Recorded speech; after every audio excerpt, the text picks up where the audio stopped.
कोणती वयमा काय करू आहे बी सुधरायला पाहिजे. अरे टोपीवाला बाबा बराच येलेत बिचारा देखा त्यातले समजे की त्या मनीषी नाटे येलेतच.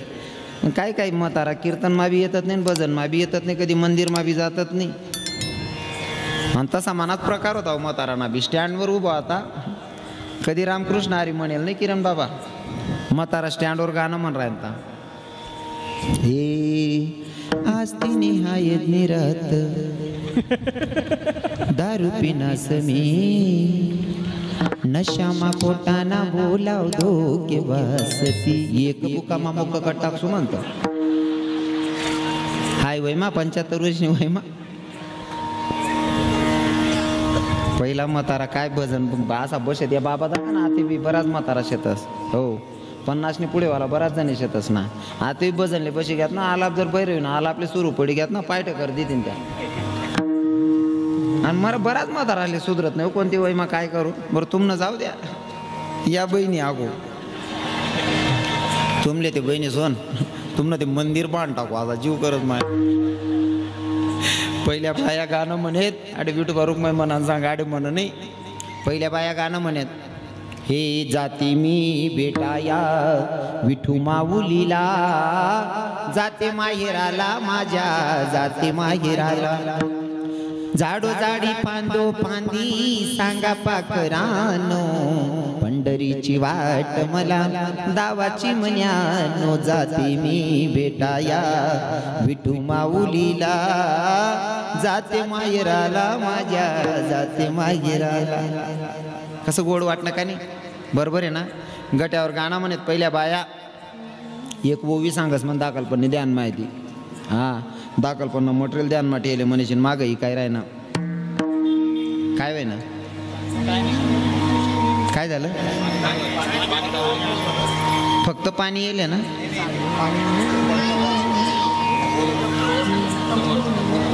बिल्डिंगचं पाणी पडतंय.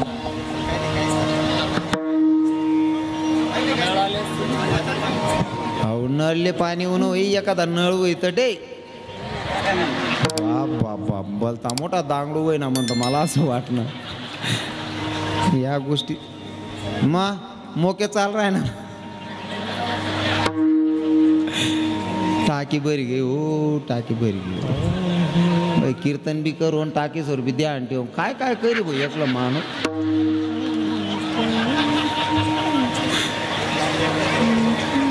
म्हणा एक मित्र हे गाडी चालाय राहता कॉलेज सुटेल होती. कॉलेजने पुरी जाय राहतात. याला काही सुधारणं ब्रेक काही दाबाय ना. डायरेक्ट जायच नाही पुरीशले धडक नाव. कस तरी कंट्रोल करी गाडी त्या पुरी रागमध्ये काढला घेत. अहो भाऊ घाबरी घ्या ते पुरी मारतीन का काय. तो म्हणे बहीण मी एकला माणूस काय काय करू. क्लोज दाबू का ब्रेक दाबू काय काय करू. मला सुधारणच नाही म्हणे. मग काय रे गाडी चालायला 4-5 जण लागतं मोटरसायकल. सुधारणं नाही का माणूस कधी कधी चालेल. पहिल्या बाया घट्यावर गाणं म्हणत. गट्यावर ना गाणं आतेने पुरीले सुधरावत नाही त्या. गट्यावर गाणं म्हणत इथला बारी गाणं म्हणत ना. जटे गाणं म्हणत ना. दाखलला लेकरे खायला येत ना त्याच वट्टावर झोपी जात इथला बारी म्हणत.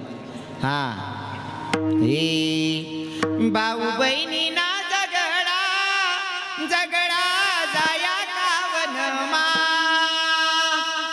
बहिणी ना डोई पाणी बंदो मना पस्ताई मनमा. कसं वाटणार ऐकायला. लेकरेले जरी झोपाणार आहे ना पहिल्या बाया गाणं म्हणत. हे हाड कुतरी हाड गाई मना दादा निजी जाई मना दादा झोपी जाई मना राजा निजी जाई मना दादा झोपी जाई. पहिल्या बाया म्हणत. आतेल्या बाया जोईने दोरी आला कृष्ण म्हणा सोडी दे ये झुमकी तुनी चाल नाचू नको पोरेस मजा. काय वयन लागी त्या लेकरेले खरं सांगा. हा सोडी दे झुमकी तुनी चाल. माया हो तुमच्यावर आहे बरं का. घरातले संस्कार टिकवायचे असतील तर महिला मातांवर हे स्वयंपाक करत असताना रामकृष्ण हरी मंत्राचा जप करायचा. रामकृष्ण हरी म्हणा राधे राधे म्हणा. तुमच्या पोराची तुमच्या भावाची तुमच्या नवऱ्याची वर्ष 2 वर्षानं दारू सुटते. पण अंतकरणापासून देवाचं भजन करायचं स्वयंपाक करत असताना. पण तुम्ही जर रांता रांता म्हण डिंग डांग डिंग मग तो संध्याकाळी डिंग डांग करतच येस. हा तुम्ही रांधाण टाइमले देवनं नाव लेत जा बहिणीसवर. तुमच्यावर लई मोठा खेळा. आडे भजन म्हणून सांगा आडे वय गे ना ते आवराय गे ना. हा हरी विठ्ठल विठ्ठल विठ्ठल विठ्ठल विठ्ठल विठ्ठल विठ्ठल विठ्ठल विठ्ठल.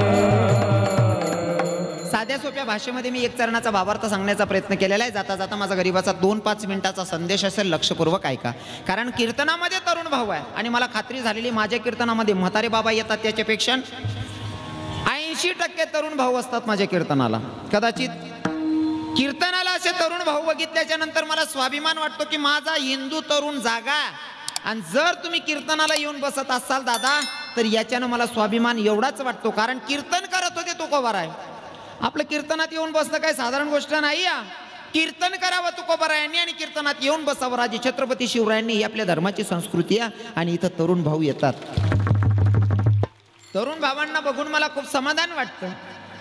तुम्ही कीर्तनात येताय दादा, तुम्ही कीर्तनात येताय म्हणून मला तुम्हाला सांगावं वाटतंय धन्य माता पिता तयाची. जे लेकरं इथं कीर्तनाला आहेत, जे दादा कीर्तनाला आहेत, दादा तुमचं पुण्य आहेच. पण तुम्हाला जन्माला घालणाऱ्या मायबापांना धन्यता द्यावी तेवढी थोडी की तुम्हाला असे संस्कार दिले मायबापांनी की तुम्ही कीर्तनाला येऊन बसतात. खूप आनंद वाटतो.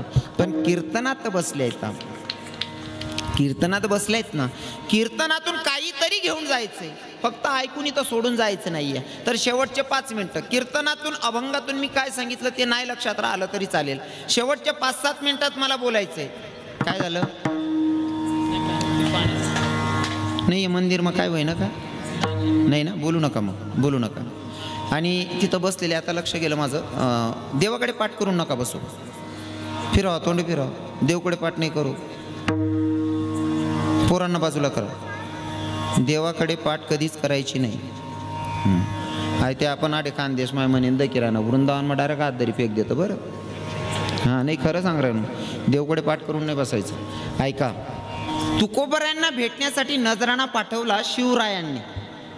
शिवरायांनी नजराणा पाठवला.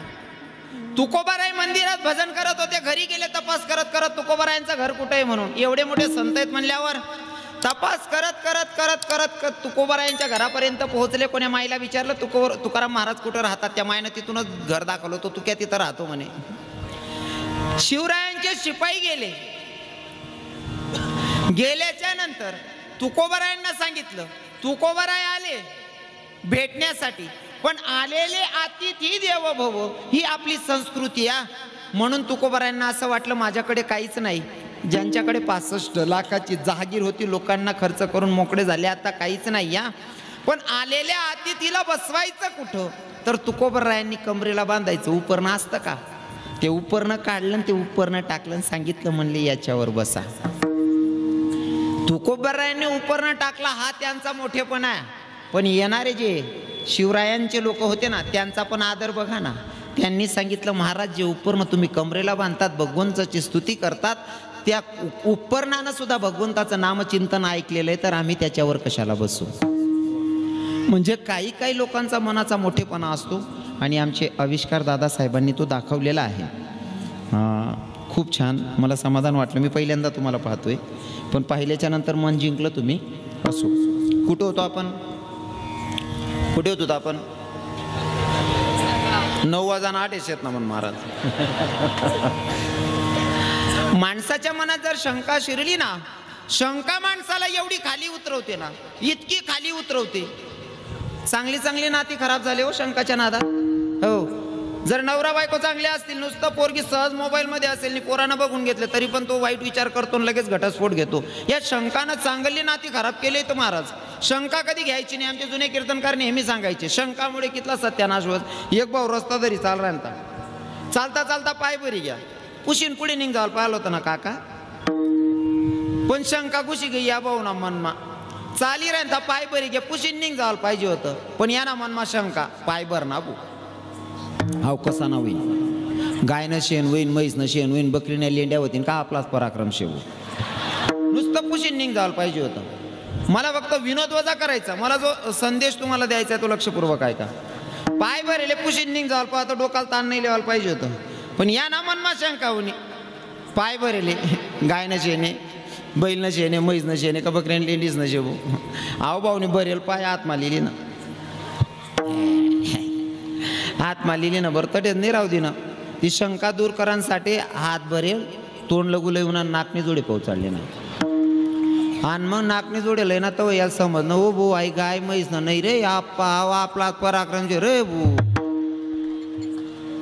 नुसतं दुईशने पुढे निघ जाता इथला ताण वाढता का इथला ताण पण शंका घुसली ना मनामध्ये आता तो म्हणे बापरे आता इथलं घाण वस्तून आपला आंगले लागेन आपण नाक लगून पोहोचाडली ना मग आपले पवित्र वाहनासाठी गंगा स्नान करणं पडीन आता भाऊ सॉरी गावमा नाला बाहेर आणता गावना बाहेर नाला माग्या विठ्ठल विठ्ठल हरी विठ्ठल विठ्ठल विठ्ठल विठ्ठल विठ्ठल विठ्ठल विठ्ठल विठ्ठल विठ्ठल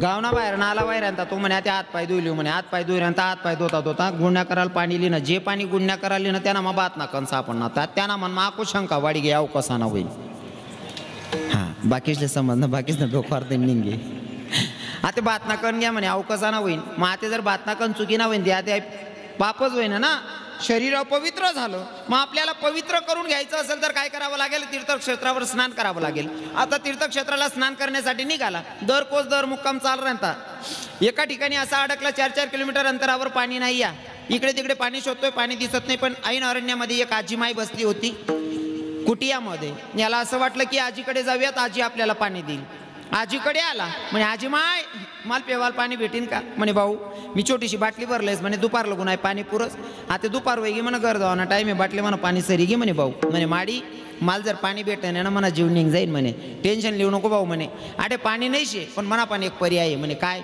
म्हणे मन पिशी मा सोपारीन खडा आहे तोंडमा टाकले म्हणे भाऊ सोपारीन खडा तोंडमा टाकले ना 10 मिनटं 15 मिनटं गप्पा मारत उभा राही ना आजीन जोडे आजी म्हणे काय रे भाऊ 15 मिनटं घ्यात म्हणे सोपारीन खडा फुटत नाही म्हणे भाऊ 6 महिना जाय पोट राहणं मागाई फुटत नाही तू काय चालू फुट जाई का ह्या कशाचा परिणाम आहे तुम्ही मनात शंका घेतली की माणूस खाली उतरत जातो तसं सुभद्रा सांगत होती कालच्या दिवशी मी तुमच्या सोबत नव्हती आणि अर्जुन म्हणत होते अगं तू कालच्या दिवशी माझ्यासोबत काम्यकवनामध्ये फिरत होती दोघांचा प्रश्न आहे दोघंही नकारात्मक आहे मग आता अर्जुनाला राहवलं गेलं नाही रागात बायकोवर चालून गेला म्हणजे सुभद्रेवर मारायला धावून गेले अर्जुन पत्नीवर मारायला धावून गेल्याच्या नंतर धर्मराजांना सांगितलं युधिष्ठिरनं अर्जुना अरे बायकोवर हात उचलणं खऱ्या मर्दाचं काम नाही या पत्नीवर हात उचलणं खऱ्या माणसाचं काम नाही घबरा अर्जुन जागीच थांबला आणि खरं सांगतो धर्मराजा जे सांगतात ना त्या नियमाचं पालन केलं पाहिजे धर्मराजानं सांगितलं पत्नीवर हात उचलायचा नाही तर कोणत्याच माणसानं बायकोवर हात उचलायचा नाही तुम्हापैकी कोणतीच बहीण मार काय नाही ना बहिणीसोन मला सांग द्या मी याच ना काटा काढाल बसेल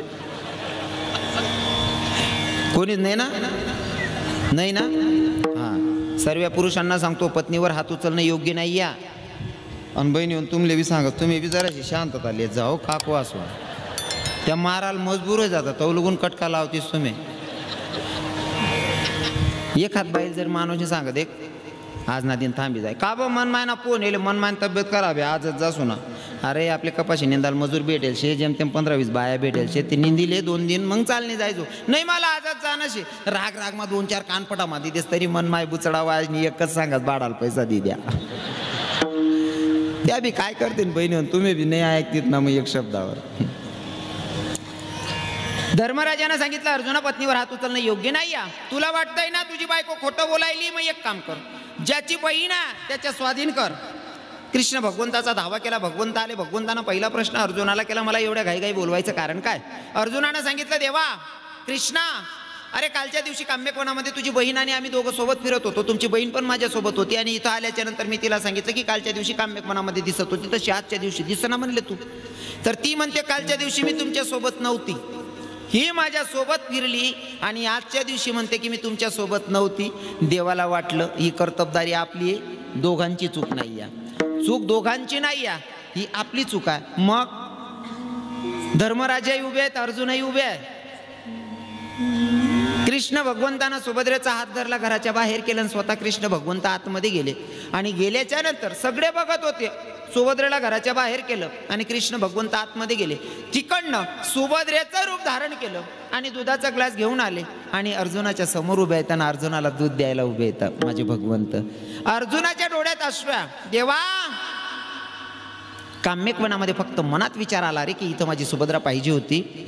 मनात विचार आला आणि ती इच्छा पूर्ण करण्यासाठी माझ्या जगाच्या मालकानं माझ्यासाठी स्त्री रूपात यावं, माझ्या बायकोचं रूप धारण करावं आणि माझी इच्छा पूर्ण करावी. इतक्या खालच्या पातळीचं काम फक्त तो एकच करू शकतो, जगाचा मालक पंढरीश पांडुरंग परमात्मा. आणि तशा देवाला शरण जायला तुकोबाराय सांगतात अभंगाच्या प्रथम. साधामय भक्ती काद, साधामय भक्ती काद. तरुण भावाला, माझा गरीब भावाचा एक संदेश आहे. भैया, आपण हिंदू धर्मात जन्माला आलोय, आपण काही नियमाचं पालन केलं पाहिजे. आपण हिंदू धर्मात जन्माला आलोय म्हणून आपण काय केलं पाहिजे? मंदिरं बांधली पाहिजे, मंदिरात भगवंताच्या दर्शनासाठी गेलं पाहिजे, वारी केली पाहिजे, पंढरपुराला गेलं पाहिजे, गेलंच पाहिजे. बरं, सप्ताह केलाच पाहिजे, कीर्तन झालीच पाहिजे, कीर्तन ऐकलीच पाहिजे. सकारात्मक सांगायलो. मंदिरं बांधली पाहिजे, देवपूजा झाली पाहिजे, कीर्तन ऐकली पाहिजे, सप्ताह झाला पाहिजे, गणपती बाप्पा बसवले पाहिजे. इथपर्यंत सकारात्मक सांगतोय, झालंच पाहिजे. पण हे सगळं नाही केलं तरी चालेल, पण मायबापांची सेवा झाली पाहिजे, कारण त्यांच्यापेक्षा मोठं दैवत जगात कोणचं नाही बघितलं.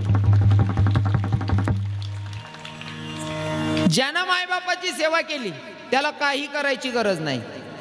माय बाप केवळ काशी, तेने न जावे तीर्थाशी. तीर्थक्षेत्रावर नाही गेला तरी चालेल, फक्त मायबापांची सेवा.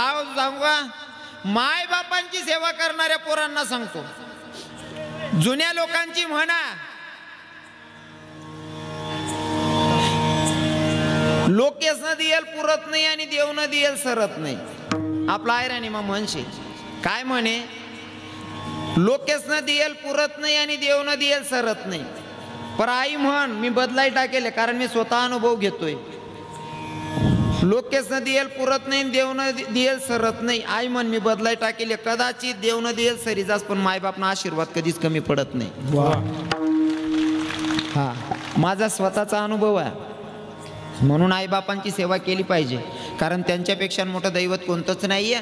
आणि महत्वाचा संदेश तरुण भावांना की दादा, दारू पिऊ नका राजाओ, कारण या दारूनं एवढा सत्यानाश केलाय ना, दारूनं एवढा सत्यानाश केलाय ना.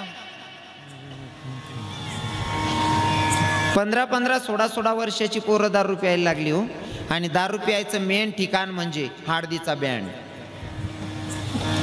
हिंदू भावांना सांगतो, लग्नात बँड लावू नका असं मी अजिबात म्हणणार नाही. फुल एन्जॉय करा, फुल आनंद घ्या, पण मला सांगा, दारू पिऊनच नाचलं पाहिजे असं जरुरी आहे का?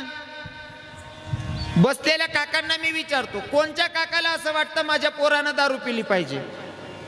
एखाद्या बापाला वाटतं का माझ्या लेकरानं दारू पिली पाहिजे? इथं बसलेल्या महिलांमध्ये विचारतो, मावशी कोणत्या ताईला वाटतं माझ्या पोरानं दारू पिली पाहिजे? वाटतं का तुम्हाला? नाही ना वाटत. तुम्हाला पण नाही वाटत ना माझ्या पोरानं दारू पिली पाहिजे? तुम्हाला वाटतं ना माझ्या पोरानं दारू नाही पिली पाहिजे? किती स्वार्थी लोक आहेत. आपला पोरगान दारू पेवायला नाही पाहिजे असं वाटस, पण आपला पोऱ्यान लगीन मग दुसराच ना पोरले दारू पाहिजे नाचाडतस, म्हणजे याला कितला येडापणा म्हणशात. काही काही गोष्टी खरं बोलायला गेलं ना, सगळी माय बी सांगस तू मन पोटना नाही असं. आणि मला खरं बोला ना आवडस. एक कार्यक्रम नाही करता तोड जाणं तोंड चाड घ्या, पण मी अजिबात करत नाही. मला खरं बोला ना आवडस. तुमले पटणं ते लिहा, नाही पटणं पण म्हण मला वापस दे द्या. आणि काय असं तोलतोलना धंदा बी नाही बा, तुमले पटाल पाहिजे मनीषीन कीर्तन करसू काही गरज नाही. आपली दुकानं हायवेवर आहे दादासाहेब, दुकानं हायवेवर आहे, गिराईकच नाही कमी नाही. तारीख नाही करता आपण तोलतोल करतात. नेहमी सत्यता मांडीशनी जाणारा माणूस आहे. तुम्हाला एक गोष्ट सांगतो, या दारूने किती सत्यानाश केला, हळदीच्या भांडानं किती सत्यानाश केला, दारूने किती सत्यानाश केला. लक्षपूर्वक आहे का? 2-5 मिनिटात सेवेला पूर्ण विराम असेल. हळदीच्या बँडमध्ये 15-15, 16-16 वर्षाची पोरं दारू प्यायला लागली. असाच एक मुलगा 16-17 वर्षाचा पोरगा दारू पित होता. त्याच्या मित्रानं बघितलं आणि त्याच्या बापाकडे सांगायला गेला. म्हणले, काका हो काका, तुमचा बाळू दारू पितोय हो. बाप आला पडत पडत, पोराला दारू पितांनी बघितलं, कानाखाली वाजवली, गचंडी धरली, घरी घेऊन गेला. लाज वाटते का? रे तुझ्यासाठी पूर्ण आयुष्य खर्च केलं, अरे तुझ्यासाठी 1-1 रुपया जमा करतोय आणि तू दारू पितो, तुला अक्कल आहे का? लाज वाटते का? बापानं कानाखाली वाजवली, पोराला घरी घेऊन गेला. अजून 1-2 महिना झाला, शांत होता, पुन्हा मित्रांनी धरलं आणि पुन्हा घेऊन गेले दारू प्यायला. बघा तुम्हाला सांगतो, मित्र सगळेच वाईट असतील असं नाही आणि सगळेच चांगला असतील असं पण नाही. मित्र तो समजदार आणि तो चांगला. एखादा मित्र जर दारू पित असेल तर त्याच्या कानाखाली वाजवली, समजावं खानदानी मित्र आहे. आणि एखादा पिराय ना दुसरा मारायला घ्या तरी तिसरा सांगत जाऊ दे रे, नको मारू, त्याले पेव देणार आहे, मोठा लाज ना पिराय ना समजले नीचे रे वो. हवा आपली पार्टी ना नाही शे, आपलं वाटोड करायला बसे शेव. दुसऱ्यांदा पुन्हा मित्रांनी त्याला दारू प्यायला सांगितलं. दारू पित होता, बापाला एक मित्रानं सांगितलं, म्हणले तुमचा बाडू दारू पितोय. बापाला तोपर्यंत भाऊ नेमन ठावी जायला होता. बाप गेला मारायला. बाप मारायला गेले, यानं नशेच्या नादात डायरेक्ट बापाची गचंडी धरली, बापालाच मारायला उठला. बाप रडायला लागला. ज्या पोरासाठी मी राबतोय, ज्या पोरासाठी मी काबाड कष्ट करतोय, त्या पोरानं सर्व लोकांच्या समोर माझी गचंडी धरली, बस जीवच नाही ठेवायचा म्हणले. बाप गेला घरी, डसा रडायला लागला पत्नीच्या जवळ बसून. बाई म्हणते का हो काय झालं? काय ना म्हणले, आपला पोरगा दारू पित होता, मी त्याला बोलायला गेलो, त्यानं माझीच गचंडी धरली आणि मला मारायला उठला. म्हणले बस आता जीवन संपवून घ्यावं असं मला वाटतंय. बाई म्हणते धनी स्वामी तो लहान आहे, त्याची वय किती आहे? अहो लहान बाळानं जर मांदी वर्षी केली तर आपण मांदी कापून फेकत नाही ना, त्याच्यावर पर्याय आहे. म्हणे काय? त्याचं लग्न करून टाका, त्याची बायको आल्याच्या नंतर सुधरेल. दुसरं लग्न केलं, त्याचं लग्न केलं, बायको आली. बायकोच्याही लक्षात आलं 2-4 दिवसात की माझा नवरा दारुडा. पण पोरगी खानदानी होती, विचार करत होती बाई गा, आता जर का मी इथून चालली गेली तर तिकडे माझ्या मायबापांची इज्जत जाईल. लोक म्हणतील तुझ्या पोरीनं संसार नाही केला, इथं येऊन बसली, माझ्या मायबापांना ऐकावं लागन. थोड्या दिवसाच्या नंतर सुधरवते म्हणले याला. बाई संसारात अडकली. एक मुलगा झाला, मुलगी झाली. 8 वर्ष झाली. मुलगा 9-10 वर्ष झाली. मुलगा 8 वर्षाचा, 6 वर्षाची मुलगी झालेली आहे. हा दारुडा गेला बायकोकडे, मला दारू प्यायला 100 रुपये दे म्हणले. बाई म्हणते का हो धनी, तुम्ही कामाला जात नाही, धंद्याला जात नाही, माझ्या मजुरीतल्या पैशातून दारू पिता, तुम्हाला लाज नाही का वाटत? तो म्हणतो मला शहाणपणा शिकवते वय, ज्या आई बापानं मला जन्माला घातलं मी त्यांचं ऐकलं नाही, तुझं कुठून ऐकणार आहे? म्हणले दारू प्यायला 100 रुपये दे. बाई म्हणते आतापर्यंत तुमच्या मनासारखं झालं, आता याच्या पुढे तुम्हाला दारू प्यायला पैसे भेटणार नाही. सोन्यासारखी 2 लेकरं आहेत. म्हणले या पोरांचं शिक्षणाचं काय, या लेकरांचं लग्नाचं काय ते बघा ना. हा नराधम तरी ऐकतच नव्हता. दोघं नवरा बायकोंची भांडण चालू होती. एका नालायकानं बघितलं गल्लीतल्या मित्रानं, त्यानं बोलवलंय भैया इकडे. काय रे काय झालं? काय नाही दादा, माझ्या बायकोकडनं 100 रुपये मागत होतो, माझ्या बायकोनं मला दारू प्यायला 100 रुपये नाही दिले. तुझ्या बायकोनं तुला 100 रुपये नाही दिले? हे जर माझ्या बायकोनं बघितलं तर ती मला पण विरोध करेल. एक काम कर, 100 रुपये मी देतो, पण दारू पिऊन ये आणि तुझ्या बायकोला भर चौकात आणून मार म्हणला. या नराधमानं 100 रुपये घेतले, दारू पिऊन आला. दारू पिऊन आल्याच्या नंतर बायकोची केस धरली, फरफडत भर चौकात आणलं आणि भर चौकात बायकोला मारतोय. बाई सांगते धनी, बाईची अब्रू म्हणजे काचेचं भांडं असतं हो धनी. मला मारायचं असेल तर 4 भिंतीच्या आडमध्ये मारून टाका, पर समाजाच्या समोर नका हो मारू, मी तुमच्या पाया पडते. पण हा नराधम मारतच होता. 6 वर्षाची मुलगी, 8 वर्षाचा मुलगा, एकीकडनं पोरीनं पाय धरला, एकीकडनं पोरानं पाय धरला. दोघं लेकरं सांगत होते पप्पा नका ना मारू माझ्या माईला. हा नराधम तरी मारतच होता. दोघं लेकरांनी पाय धरलेले, दोघं लेकरांना धरलं, दोघं लेकरांना साईडला फेकलं, पुन्हा काठी घेतली आणि बायकोला मारतोय. बाई सांगते धनी, गावातली लोक सगळी बघतायत हो, सगळ्या गावाच्या समोर तुम्ही मला मारतायत. स्वामी बाईची अब्रू म्हणजे काचेचं भांडं असतं हो, नका ना मारू. मला घरामध्ये मारून टाका, पर लोकांच्या समोर नका मारू. कारण तुम्ही जर का समाजाच्या समोर मला मारत असाल तर लोक मला कोणत्या नजरेनं बघेल. या बाईचा असा कोणता गुन्हा असेल का तिचा नवरा तिला भर चौकात मारतोय? धनी नका ना मारू. तरी हा नराधम मारतच होता. बाई म्हणते बस, लग्न झालं तेव्हापासून दारुड्याचा संसार करत्या. अरे आज तर हदच केली, पूर्ण गावातली लोक मला बघतायत, मी सगळ्यांच्या समोर मारलं. अरे बाईची अब्रू काचेचं भांडं असतं, लोक काय विचार करत असतील माझ्याबद्दल, मला आता जीवच ठेवायचा नाही. या बाईनं ठाम निर्णय घेतला, मला आत्महत्या करून मारायचा. शेतीचा मार्ग धरला, पॉइझनचा डब्बा हातात घेतला, विष प्राशन करणार. पण नजरेच्या समोर चिमुकली 2 लेकरं आली, एक मुलगा मुलगी. बाई जर का मी आज विष प्राशन केलं, माझ्या लेकरांचं काय होणार आहे? कुठंतरी मला निर्णय बदलावा लागेल. बाई घरी आली. घरी आल्याच्या नंतर येणारा धामाना घरात काहीच राहू दिलेलं नाहीये. बाई विचार करते, आजच्या दिवस माझ्या लेकरांना काहीतरी गोडधोड करून खाऊ घालायची इच्छा आहे म्हणले माझी. दुकानदाराकडे गेली, दुकानदाराचे पाय धरले, दुकानदाराला सांगितलं दादा माझ्या घरात काहीच नाही पण तुझ्या पाया पडते रे, मला थोडासा गुळाचा खडा आणि थोडीशी डाळ दे ना. आज माझी खूप इच्छा आहे माझ्या लेकरांना काहीतरी गोडधोड करून खाऊ घालायची. मी मजुरी करेल आणि तुझं उधारी चुकती करेल, पण आजच्या दिवस मला डाळ आणि गुळ दे ना थोडा. दुकानदाराकडनं उधार वस्तू मागल्या, उधार वस्तू आणल्या, पुरणाची पोळी बनवली, पुरणाची पोळी ताटात घेतली, डोळ्यातून घडाघडा अश्रू वाहत आहेत, मायच्या डोळ्यातून घडाघडा अश्रू वाहत आहेत आणि लेकरांना जवळ धरून बसली, डोळ्यातून घडाघडा अश्रू वाहतात. त्या अश्रून ओलीचिंब झालेली पोळी त्या लेकरांना घास भरवते आणि पोरांना सांगते दादा उद्या जर या जगात मी नसेल ना राजा, उद्या जर या जगात मी नसेल ना तरी तुझी बहीण नाही तुझी मुलगी समजून हिला वागशील बेटा. आणि त्या पोरीला सांगत होती दीदी तुझा दादा जर का तुझ्यावर रागवला ना हा तुझा भाऊ नसेल तुझा बापच असेल, तुझ्यापेक्षा मोठा आहे बेटा, तुम्ही दोघं एकमेकांना समजून घ्यायचं. पोरं म्हणतात आई तू कधी न अशी बोलणारी आज अचानक अशी काहून बोलते ग. माईनं सांगितलं राजा माणसाचं आयुष्य म्हणजे पाण्याचा बुरबुडा रे, कधी फुटन काही सांगता येत नाही, म्हणून समजवते बाबा. पोरांना माई समजवते तोपर्यंत तिचा नवरा अजून दारू पिऊन आला आणि बायकोला म्हणतो ए मला जेवायला वाढ म्हणले. बायकोनं पुरणाची पोळीचा ताट तो पतिदेवाच्या समोर ठेवला. त्या नालायकानं पुरणाची पोळी बघितली, उलटा ताट बायकोच्या तोंडावर मारून फेकला. काग तुला कळतंय का दारू पिल्याच्या नंतर काय खायला लागतं. म्हणले पुरणाची पोळीच का बनवली. बाई म्हणते बाई ग या नालायकानं घरात काहीच राहू दिलेलं नाही, मी पुरणाची पोळी खायला देते तरी सुद्धा मला मारतोय. मी कुठं तरी निर्णय बदलला असता पण आता मला जीवच नाही ठेवायचा, म्हणलं आत्महत्याच करायची. नवऱ्याला बाहेर बेट टाकलेला अंगणामध्ये आणि दोघं लेकरांना माईजवळ धरून झोपली. कदाचित त्या दोघं लेकरांची आई जवळ झोपायची शेवटची रात्र असेल. एकीकडे मुलगा एकीकडे मुलगी. अर्ध्या रात्री बाई उठली, आतल्या रूम मध्ये गेली आणि विष प्राशन केलं. सकाळी 7 वाजेला पोरगा उठला. उठल्याच्या नंतर इकडे तिकडे पाहतोय, माय काय दिसत नाही. माय तर आमच्या जवळ होती, माय गेली कुठं. माय दिसत नाही, माय गेली कुठं.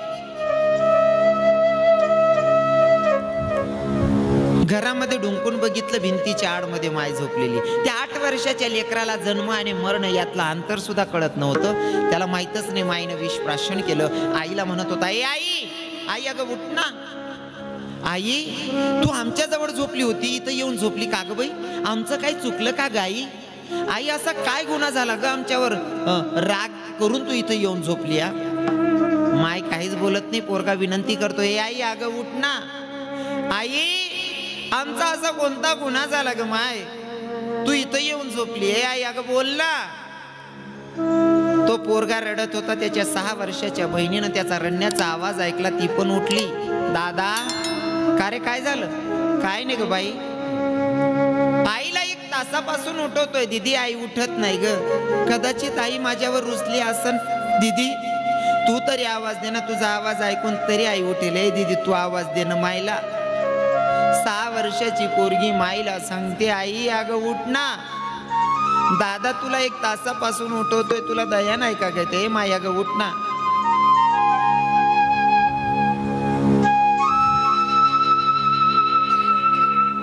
दादा तुला 1 तासापासून उठवतोय, आई तुला आमचा आवाज ऐकायला येत नाही का ग. ये माया ग उठ ना. दादा दोघं लेकरं रडत होते. गल्लीतल्या बाया जमा झाल्या. बाई पोराहो काहून रडायलेत रे. ए मावशी माझी माय रात्री झोपताना आम्हाला जवळ घेऊन झोपली, पर सकाळी उठलो तर आई भिंतीच्या आडमध्ये पडलेली. मावशी कदाचित आमची माय आमच्यावर रुसली असन. काकू तुम्ही तरी उठवा ना माझ्या मायला, तुमचा आवाज ऐकून तरी उठेल. गल्लीतल्या बाया त्या बाईवर रागवायला लागल्या. अगं बाई अगं उठ ना. तुझे लहान लहान लेकरं रडताय, तुला लेकरांची दया नाही का ग येते. ए बाई अगं उठ ना. एक म्हातारी जवळ आली. पुरी हो तुम्ही त्या बाईला उठवताय पण ती मेली की जिवंत ते तर बघा ग. म्हातारी जवळ आली. त्या बाईच्या हाताची नाडी बघितली, हाताची नाडी बघितली आणि हातच सोडला. दोघं लेकरांच्या डोक्यावर हात फिरवला. सांगितलं बाळा तुमच्या माईला आता उठवून काहीच उपयोग होणार नाही रे राजा. का गाजी काय झालं. राजा तुझी मायला उठवून काहीच उपयोग होणार नाही, कारण तुमची माय तुम्हाला कायमची सोडून गेली. पोरं डसा डसा रडायला लागली. आजी असं नको ग सांगू. माझी माय जर मामाच्या गावाला जायची तरी आम्हाला सोबत न्यायची, मावशीकडे जायची तरी आम्हाला सोबत न्यायची. आणि आजी तू म्हणते आमची माय आम्हाला कायमची सोडून गेली. आई कोणाच्या भरोशावर कोणाच्या विश्वासावर गे माय. शेतात जायची तरी बाजूच्या काकूला सांगून जायची बाई माया पोरांवर लक्ष ठेवू म्हणून. एक दिवसासाठी जायची तरी समध्यांना सांगून जायची आई. आणि कायमची सोडून गेली कोणाच्या भरोशावर कोणाच्या विश्वासावर गे माय. बोल ना दादा, ज्या लेकराची माय गेली त्या लेकराला विचारा ते दुःख काय असतं. काय असतं ना, ज्याच्याकडे असतात ना मायबाप त्यांना त्याचं महत्व कळत नाही, त्याचं व्हॅल्यू कळत नाही. ज्याला हात नाही त्याला विचारावं हाताची किंमत काय असते, ज्याला पाय नाही त्याला विचारावं पायाची किंमत काय असते, ज्याला डोळे नाही त्याला विचारावं डोळ्याची किंमत काय असते. खिशामध्ये 1 रुपया नाही आणि घरात 2 पोरी लग्न करण्याच्या वयात असाव्या त्या बापाला विचारा पैशाची किंमत काय असते. आई अरण्यात अडकलेला माणूस 4-4 किलोमीटर अंतरावर पाण्याचा सहारा नाहीये त्या तहानलेल्या व्यक्तीला विचारा पाण्याची किंमत. तसं ज्याला मायच नाही ना त्या लेकराला विचारा मायची किंमत. तो पोरगा सांगेल माय नसल्यावर जीवन कसं वाटतंय. दोघं लेकरं रडत होते महाराज. तो दारुड्या माणसानं ऐकलं की माझ्यामुळं माझ्या बायकोनं आत्महत्या केली. आता म्हणतो तिचे नातेवाईक येतील मला त्रास देतील. यानं घाईघाई शेतीचा मार्ग धरला, विहिरीत उडी मारली, याने सुद्धा आत्महत्या केली. दोघंही मेले, माय पण गेली बाप पण गेला. पण कधी कल्पना करा आत्महत्या करणाऱ्यांनो, आपण चालले जातो पण आपल्या मागे आपल्या लेकरांचं काय. कधी प्रश्न विचारा स्वतःला. आत्महत्या करताना फक्त डोळ्याच्या समोर एक ठेवायचं की माझ्या लेकरांचं काय. कारण हे पोरं अनाथ झाली. आपल्याला वाटतं कोणीतरी सांभाळेल. दादा कोणी सांभाळत नाही, कुणी कुणाचं नसतंय, कुणी कुणाचं नसतंय. एखाद्या गल्लीतली मावशी म्हणत असेल राजा रडू नको रे तुझी माय गेली म्हणून. काय झालं, मी तुझ्या माय सारखी. मावशी तू माय सारखी आहे ग बाई पण माय नाही. कारण तिची जागा कोणी घेऊ शकत नाही. गल्लीतल्या काकूने जर गावरान तोपाचा शिरा खाऊ घातला ना त्याच्याकडून पोट भरत नाही. पण मायनं नुसतं मायेनं डोक्यावर हात फिरवला तरी सुद्धा पोट भरतं. ही मायची ताकद आहे, ममतेची ताकद आहे.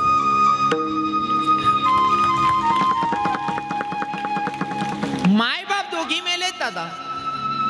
प्रसंग आला सण पोळ्याचा, आत्ताच गेला ना पोळ्याचा सण गेला ना.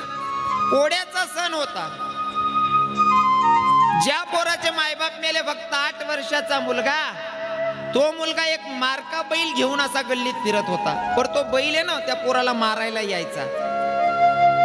पुन्हा तो बैल पळायचा, हा मुलगा पळत पळत जायचा, पुन्हा त्या बैलाची दोरी धरायचा. तो बैल पुन्हा या लेकराला मारायला यायचा. बसलेले टोपीवाले बाबा होते. एका बाबांना आवाज दिला, अरे सागर, अरे बेटा तो बैल तुला मारेल, त्याचं शिंग तुला लागेल, त्याची जखम होईल, बेटा सोड ना त्या बैलाची दोरी काहून धरतो या. त्या 8 वर्षाच्या पोराच्या डोळ्यात अश्रू होते. त्याने सांगितलं बाबा हा मारका बैल मी घेऊन फिरतोय हाऊस म्हणून नाही हो बाबा, हाऊस म्हणून नाही बाबा.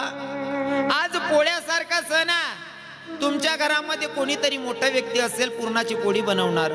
पण बाबा माझ्या घरात फक्त 6 वर्षाची बहीण, माझ्या घरात पुरणाची पोळी बनवणार सुद्धा कोणीच नाही हो बाबा. माझी बहीण 6 वर्षाची, तिला पुरणाची पोळी खायची, कारण प्रत्येकाच्या घरात पुरणाची पोळी बनते, माझ्या घरात पोळी बनवणार कोणी नाही. हा बैल मारतोय मला कळतंय बाबा, पण हा बैल एवढ्यासाठी घेऊन फिरतोय. कदाचित एखादी माय आज पोळा या नंदीची पूजा करेल ना, घासभर पुरी या नंदीला खाऊ घालेल, तर घासभर पुरी मला पण देईल आणि तेवढी पुरी मी माझ्या दिदीला घेऊन जाईल. महाराज तेवढ्यासाठी हा मारका बैल घेऊन फिरतोय. काय प्रसंग असेल नाही का त्या लेकरांवर, काय प्रसंग असेल. हे सगळं घडलं कशामुळे हो दादाश्री सर, कशामुळे घडलं? दारूमुळे, फक्त दारूमुळे. तर मला असं वाटतं दादा, कदाचित तुमच्यापेक्षा कदाचित ज्ञानानं मानानं खूप लहान असेल मी, पण माझ्या तरुण भावांना, या गरीब भावाची रिक्वेस्ट आहे की दादा दारू अजिबात पिऊ नका. या दारूनं चांगल्यांचा सत्यानाश करून ठेवला, म्हणून दारू पिऊ नका. आणि दुसरी गोष्ट म्हणजे विमल खाऊ नका. या विमलने एवढा सत्यानाश केलाय. विमल खाऊन घ्या दगडावर थुंकून या. 1 महिन्याच्या नंतर गेलात ना तरी सुद्धा दगडावरचा दाग जात नाही. जर दगडवरनं दाग जात नाही भाऊ ते तुम्हाला आतडासनं साधं काम करत होईल का ते. हां आको बाकी ना भाऊ ते विमल खायले तर ते पुढीले फाटेल पुढीले बोट माट काहीच नाही असा वर उडावतस.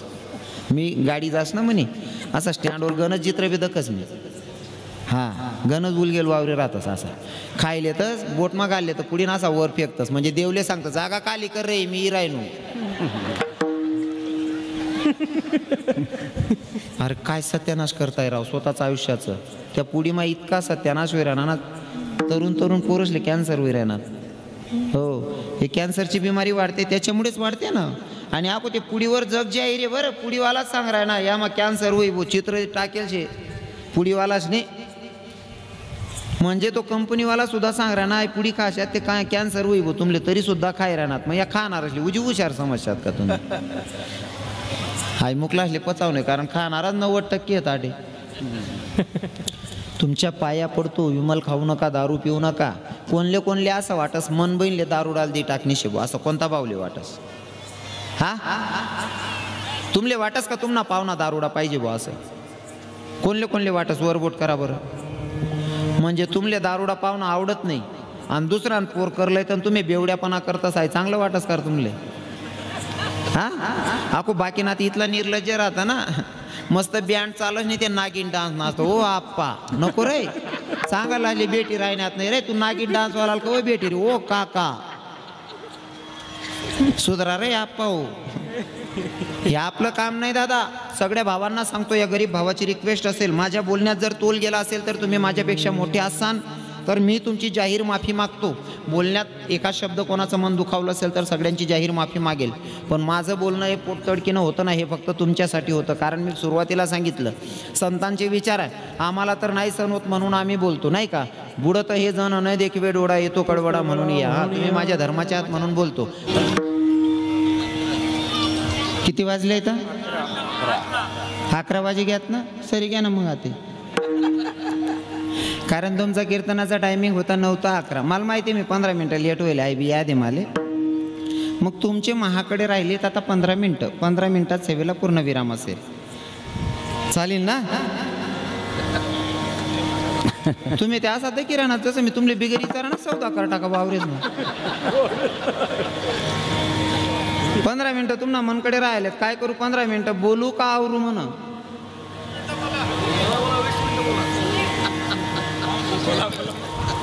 मी तुमले मना प्रश्नावर ध्यान ठेवा 15 मिनटं बोलू का म्हणा आवरू असं सांग राहिलो मी.